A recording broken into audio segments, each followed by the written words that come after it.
dreams we learn in the Quran and Sunnah can occur from Allah subhanahu wa ta'ala, and they can occur from shaitan, and they can occur from your own imagination.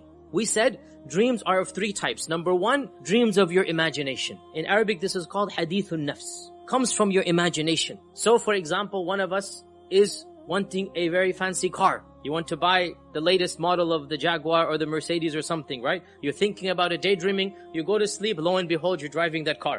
Okay? This is your hadithun nafs. This is your imagination. And scientists say, this is not from scholars, but scientists say, scientists study dreams, right? There are a special group of scientists who study dreams. I find this very tickling that, mashallah, if they fall asleep on the job, they're the only group of people they can say, we're working while we fall asleep. So, there are scientists who study dreams. These scientists, they tell us that this type of dream occurs every night. There's a phase in our sleep when it's called REM, rapid eye movement. There's a phase in our sleep every single night where everybody dreams. Now the sign of this dream, you all know it. When you wake up, the dream is absolutely fresh, right? But then within 5 seconds, what happens? It's gone. This is the indication, this is this type of dream. It's your imagination. And external impulses affect this type of dream. External impulses, right? So if somebody throws water on your face, you're gonna dream that you're drowning or something, okay? If you hear your alarm clock go off, it will somehow affect your dream, correct? Something will happen in your dream. If somebody is calling you, wake up, it's time for Fajr, in your dream, it will be translated that somebody is waking you up, correct, right? That type of dream has nothing to do with good or bad. It's your own imagination. Hadithun nafs. And the sign of it, you don't remember it at all. You wake up and within 5 minutes, by the time it's middle of the day, you don't even remember anything about the dream, right? This is the sign, hadithun nafs. The second type of dream, it is called in Arabic, hulum. And hulum is an evil dream. In English, we call it a nightmare. And these types of dreams are from shaitan. And the sign of this dream is that it terrifies you. You see something evil, something disgusting. You see your loved one die a miserable death. You see yourself in a car accident. You see yourself being chased by evil aliens or beasts or something like this. This type of dream is just the shayateen wanting to irritate you. They're playing a joke, a practical joke on you. They're irritating. Why? Because you're a Muslim. Or even if you're not a Muslim, but non-Muslims have nightmares as well. But this is just shayateen playing with you at your expense. And these types of dreams are never, ever, ever true. Nobody should believe this dream. Nobody should believe nightmares. And our Prophet ﷺ said that nightmare should not be told to anybody. If you see an evil dream, don't go tell other people about it. Why? Because shaitan is making a fool of you. Once a man came to the Prophet and he said, "O Messenger of Allah, I saw my head got cut off in the dream and it was rolling like a ball and I'm running after it to pick it up." The Prophet ﷺ said, "Don't tell other people how shaitan played with you last night. Don't go tell other people this. He's laughing now when you go tell him because you believe this dream." What is the sign of this type of dream? You wake up terrified. You wake up in a sweat. You wake up in the middle of the night. What was that? What did I see? This is the sign. This is from shaitan. Shaitan does not know the future. So if you see yourself in a car accident and the next morning you call and say, "I'm not going to go to work because I don't want to drive," shaitan's the one laughing at you. Shaitan's the one laughing at you because you believed him. The nightmares, you have to reject them because there is no truth, not an element of truth in them. Zero. And if you follow it and believe it, shaitan is the one who will be the winner. A nightmare, the Prophet ﷺ said, if you wake up with that type of nightmare, you seek refuge in shaitan. Say, "A'udhu billahi minash shaitanir rajim." And you're allowed to spit on the left-hand side as you do this. And the spit that the Prophet ﷺ talked about is a spit where the noise is made but nothing comes out.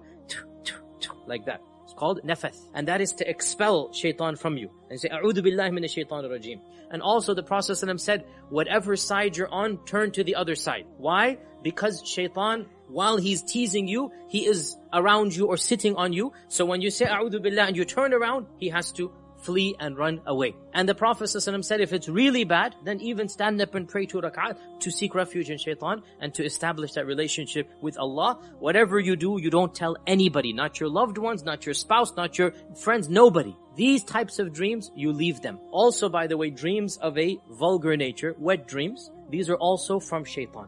Now, a man is not sinful or a woman is not sinful for having such dreams. However, as you all know, the fiqh is when you wake up and you find that you have reached that state, then you must perform an entire ghusl. That dream is from shaitan, even though there's no sin on you because you don't control your dreams. And that is why the prophets never have wet dreams. None of the prophets can have wet dreams because this is from shaitan. This extreme vulgarity that it is natural. I mean, there's no reason for us to feel guilty about this. It is natural for a person to go through this, and it is not something to feel any issue about. But we should realize that this type of dream is coming from shaitan. It's shaitan who will show us such images in our head and cause this to happen. And then we wake up in the middle of this freezing cold weather and we have to go take a shower. This is not something that is coming from us or from Allah. This is from shaitan. So this is another type of hulm, another type of evil dream. Once again, we don't tell people about it. We don't go tell anybody. But if we wake up in that state, obviously we have to do ghusl. So this is the second type of dream. So the first type was what? Hadithun nafs. The second type, nightmares from shaitan. The third type, this leaves the third type. The third type is mubashirat, or also called in Arabic ruqya. And ruqya is a vision from Allah.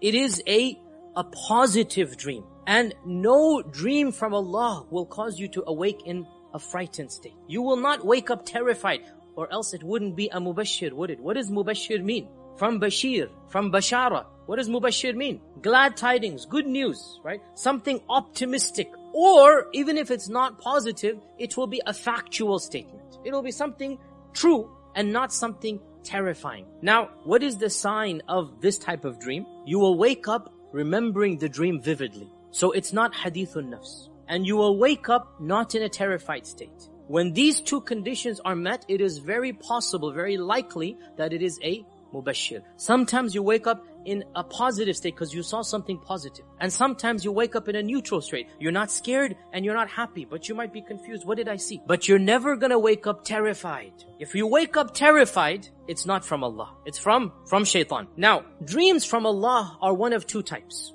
Dreams from Allah are one of two types. The first of them, which is less common, is that you see an actual event with you in it without any symbolism. You see something that will happen in the future and there's no symbolism in it. It's a direct, an enactment of the future.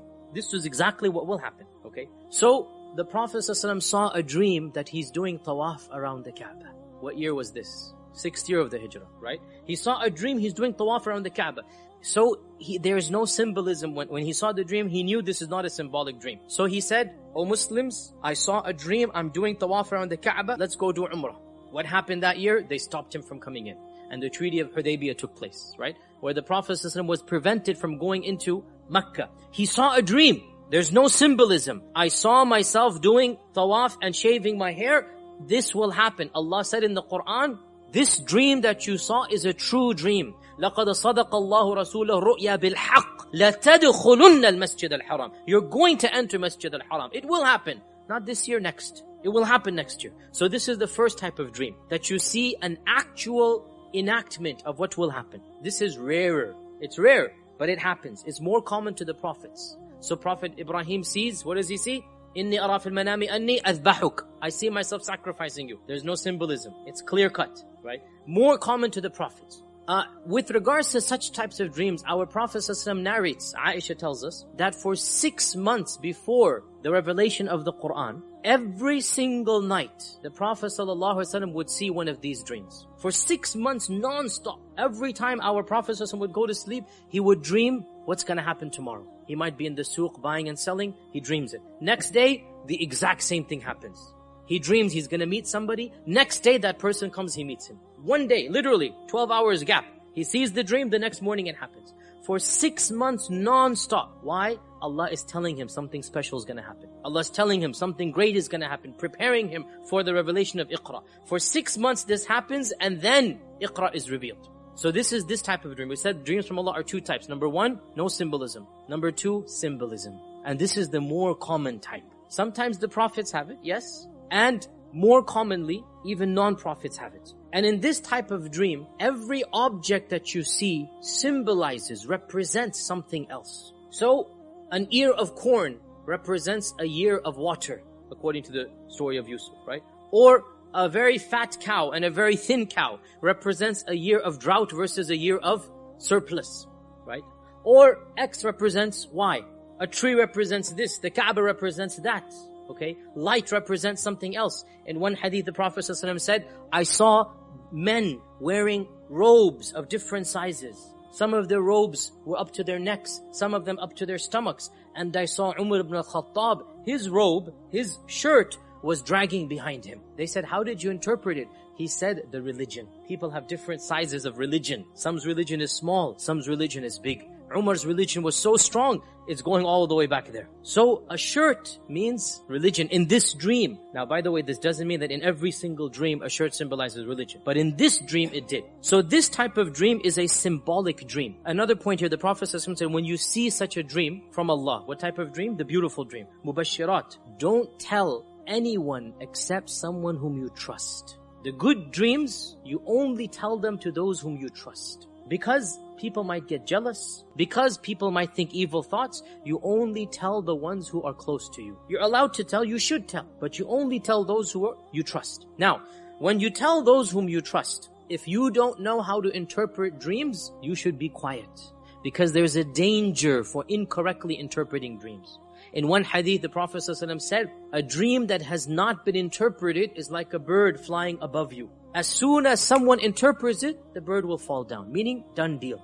You only want the person to interpret the dream who is the most qualified to do so. You may tell people, yes, your loved ones, but the loved ones who are not knowledgeable of dream interpretation should be quiet. You should only go to those whom you trust that are knowledgeable to interpret the dreams. This is known by experience. So in the community, there might be a person, mashallah, he's muttaqi, he's praying 5 times a day, and by the way, generally speaking, the more righteous you are, the more likely you will have this knowledge, right? This is a general rule of thumb. The closer you are to Allah, the more this knowledge will just be innate in you. It just comes to you. It is natural to you. Comes out like this. So you go to those people and they interpret the dream, and you will find out whether that dream is true or not. So somebody sees a dream, the dream interpreter tells him, this dream means that you will pass the exam you are studying for. Lo and behold, he passes the exam, right? Or this dream means that such and such will happen. Lo and behold, it happens. So from experience, we learn that this person, mashallah, he knows dream interpretation. However, nobody's dream interpretation can be 100% accurate other than the prophets of Allah. It's only the prophets of Allah who have 100% accurate dream interpretations. What is the evidence for this? Long hadith in Sahih Bukhari, where somebody saw a dream. In fact, it was the Prophet ﷺ. He saw a dream, and he told it to the people. Abu Bakr raised his hand, he said, O Messenger of Allah, I beg you by Allah, let me interpret the dream. Let me interpret the dream. So, the Prophet said, okay, interpret it. Abu Bakr took every symbol and he said, this means this, this means this, this means this. Am I right, O Messenger of Allah? He said, you are right in some and you are wrong in others. If Abu Bakr as-Siddiq could not fully master the science of dream interpretation, no other human being after the prophets can. So what this means is that even the greatest dream interpreter, it's not 100% solid. It is on and off, it's majority and whatnot. And of course, dream interpretations are not, one of the reasons they are not book knowledge is because symbols vary from society to culture to place. And therefore you cannot just open up a book and look up what this symbol means. To give you a funny example, let's say, okay? What a coconut symbolizes to a person living in a desert island is not the same as what it symbolizes to a person living in the city. Just give you a ridiculous example, okay? For that person, the coconut symbolizes life, water, food. For me, a coconut does not symbolize any of those things, okay? It's a very different thing. Or for example, in our culture, India and Pakistan, a white elephant symbolizes something. Those of us who are from there, we know that, right? A white elephant symbolizes something. Now, if an American sees a white elephant, it doesn't symbolize to him what it symbolizes to people of other cultures. So the point being, symbols will be relevant to the culture of the people because Allah is communicating to him. So there's no concept of a universal dictionary of dreams, a universal encyclopedia of dreams. Rather, dreams are very personal, and you go to the local people who know you, who know your background, and you inform your dreams, and then if they know, they will interpret it. In a very interesting hadith, the Prophet ﷺ said, dreams from Allah are the only thing that remains of prophethood, and they represent 1/46th of prophethood. Very precise fraction. 1 juz out of 46 ajza of prophethood. It's a very precise fraction. So he's saying, to be a prophet, you need 46 things. One of them is true dreams. Those other 45, the door has been shut. They're not going to happen anymore in mankind. Maybe Jibreel coming down is one of them. Seeing the angels is another. We don't know. We don't know the list. There are 46 things that prophets, all of them do. All 45 have been shut for everybody till the day of judgment, except one door that's been left open. That is the door of good dreams. Now, where did this fraction come from? What is this fraction? Scholars say, if you look at the life of the Prophet ﷺ, he received wahi for how long? How many years? 23. 23 years, 13 in Mecca and 10 in Medina. So that's 23. And for 6 months before the wahi began, he saw 2 dreams. 6 months is half a year. 0.5 over 23 equals 1 over 46. Exact fraction. Right? This is the exact fraction. 1 over 46. And that's exactly what our Prophet ﷺ said. That nothing is left of prophethood except dreams. And these dreams are 1 out of 46 of prophethood.